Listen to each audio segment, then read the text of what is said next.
Hey YouTube, long time no see. I've been kind of busy and I'm out here in kind of a big work shed. It's 14 by 20. It's 12 feet tall. It's got a 8-foot roller door on it. And on the other end, mind you, I was cleaning this out, so there's some trash bags down there. I put in a 36-inch man door, framed it out and everything. Put a loft up top, workbench. Got these from a store that was remodeling. The only thing it cost me was some elbow grease and some strength, because they're pretty heavy. Anyways, this is my shop. For some of you who don't know, my wife and I do artwork, scroll saw artwork. There's a piece right there. We cut stuff out of wood. Anyways, I got that for free also. It's a pretty nice size cupboard. Thing's heavy too. Table saw, miscellaneous wood. And then over there, I got to go through that, and that's all of the art stuff. I have to sort it out because a lot of it's gotten mixed up over the last couple of years. And I got a chop saw. There's my scroll saw. That's where we do all the artwork on it. If you guys are interested in seeing some of it, just let me know and I'll do a video of it. And that right there, you gotta excuse the dust. It's a wood shop. That's my sound system, a 200-watt sound system, 5-channel, because I do music for people. Anyway, what I mainly wanted to do, because I was cleaning this out and I've been threatening to do it for a while, is to talk about maintenance on your machinery. Generators, chainsaws, lawnmowers, riding lawnmowers, just about anything. I'm kind of a stickler on my machines working properly when I need them. So during the winter time, I start these up periodically. If they sit for too long, of course, I change out the gasoline and make sure everything's lubed up. It's imperative that you keep your machines running in tip-top order, because number one, they're not cheap. I think I paid $500 for that little one right there, and it is I think a 2700 watt. Hang on, sorry.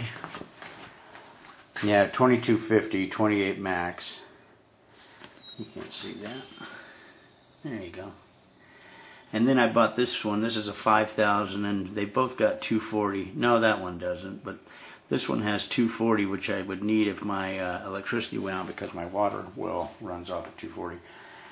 So that's a 5000. I paid $350 for that from a guy who was selling it. He was traveling in an RV and decided he wanted to settle down and didn't need it anymore. So I've had it for about 6 years, and I've never had any problems with it. Well, when I let it sit too long before I came out to Missouri, I couldn't get it started. I had to clean out the carb, and the fuel line was a little long, so I shrunk that up and everything. Anyways, don't let the looks deceive you. That's a powerhouse right there. Let's see. I know it's an outside piece of lawn equipment. I got this for a pretty good deal. It's supposed to be a 14 horsepower, but it's got a 16 horsepower in it. Murray. I know I mow this during the fall, and I keep that over there mowed during the spring and summer and fall. And anyway, it's got a 40-inch cut on it, and I wipe it down every time I'm done using it. I mean, I don't polish it or anything, for Christ's sake. It's an outdoor tool. But I do wipe it down and try to keep it as clean as possible. Excuse me. I bought this 2 years ago, and I have used it to death. But I take care of it. It still looks like it's new. A couple little dust spots on it, but that's about it. Keep your blade maintained. This is still nice and tight, and it'll start up 3 pulls after you prime it. This one here is 2 years old. I got it from a local hardware store. I've never had a problem with this as long as you keep it clean, keep your blade sharpened. I may do a video on my way. I got this one last year, same model and everything, no problems. This one's still got the factory blade on it, so this one doesn't. There's more teeth on a store-bought. Factory's got, I don't know, maybe half the teeth on it. Okay, here's my little gas can that I mix my gas and oil in for my small machinery. I swear by that stuff, people. A little bit of seafoam in every one of your motorized vehicles. Cars, well, if you're going to do your car, put a whole can of it in your gas tank when you fill it up. But I only put about an ounce or so in a small one like that. That way I can use it for everything. This one here takes regular gas, and I just add a cap full whenever I fill that tank up. And this here I put a couple of ounces in when I fill the tank up. And it keeps everything running nice and smooth. All your ports, keeps them clean on your car. If it's fuel injected, it'll clean your injectors. It's really good stuff. About $8 a can on average, I guess. Good stuff. So anyways, I guess we can start some of this stuff up. Show you. Okay, I'm back. Me by holding the camera. Say hello, son. Hi. Alright, come on over here. I want to show you something first before we get into this.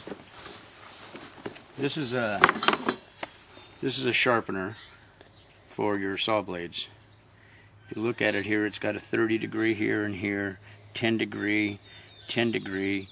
You can get some of them with a 22 degree, and the pitch and the size of this really matters because it's supposed to fit down into this tooth right here. And what you do, make sure that your blade is always sharp, is you hold this so it's flat, and you line this up parallel with this one. And then you push it, not pull. Push it. Push it, and just feel it, and you'll feel that the sharpening is a lot better. So I've already done this today, and I want to talk about chain tension. You can see here the tip of this. Can you see that? The tip of the bottom of the chain barely comes up over the bar. That's perfect. Another way that I do is I learned this off a guy off the internet. He was a lumberjack. Is if you pull on the chain, it pulls the machine at the same time, but it also moves. So, see? So that's how you know that your chain is tight enough. Well, I started these up a little bit ago, but like I said, I keep them going all winter long and stuff. I'm just getting them ready because I'm going to go cut wood next week. So we'll go ahead and get this bad boy started. We'll follow the instructions, pull out the choke, prime the plunger, and we'll give her a rip.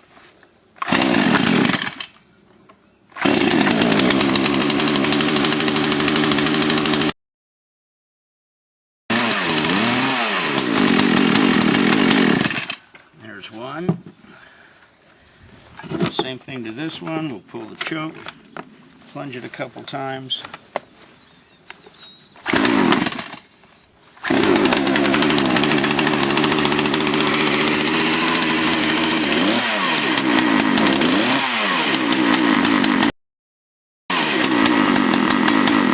Okay.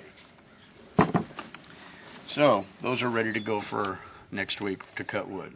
I have not started up these two, my lawnmower or my rider yet today. I did use them recently, and I did fire these puppies up this morning too. But we just want to make sure that it's working. So what we got over here is there's a choke up underneath this. Pull it all the way. Make sure your gas line is open. I have a switch on here that it's a kill switch. It's always on. We'll give her a fire up.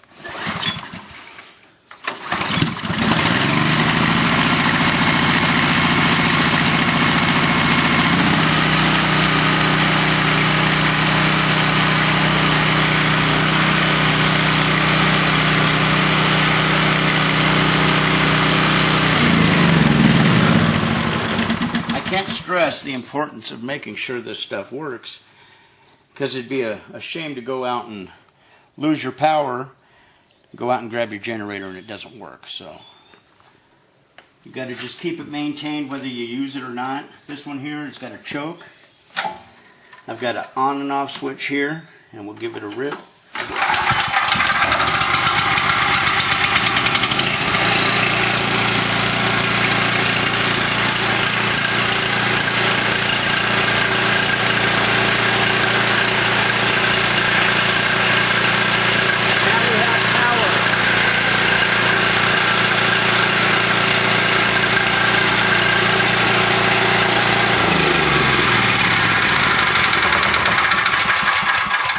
Okay, now like I said, I've had my lawnmower for 2 years, and the thing still runs like a champ. So we'll come over here. It says to prime it 3 times before you start it. Give it 4 just to be on the safe side. And you don't have to gank on these things. Most people, they just pull on it as hard as they possibly can, and that messes up the cord, and it'll break it up there inside the housing. So we don't want to do that. We just want to give it a...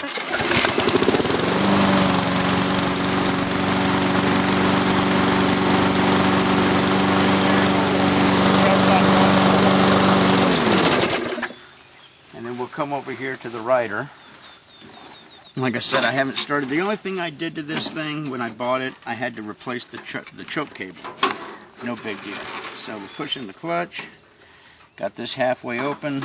Give it a little choke.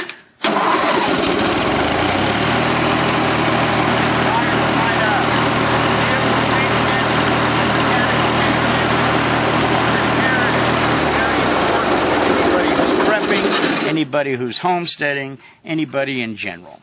So that's my little tools and my maintenance on them, and hopefully you learn something or just get encouraged to maintain your equipment so it doesn't go out on you whenever you need it the most. So this is Sean with Mr. Sean's Bushcraft. Dee holding the camera. Say hi. Hi. And we will catch you guys on the next video.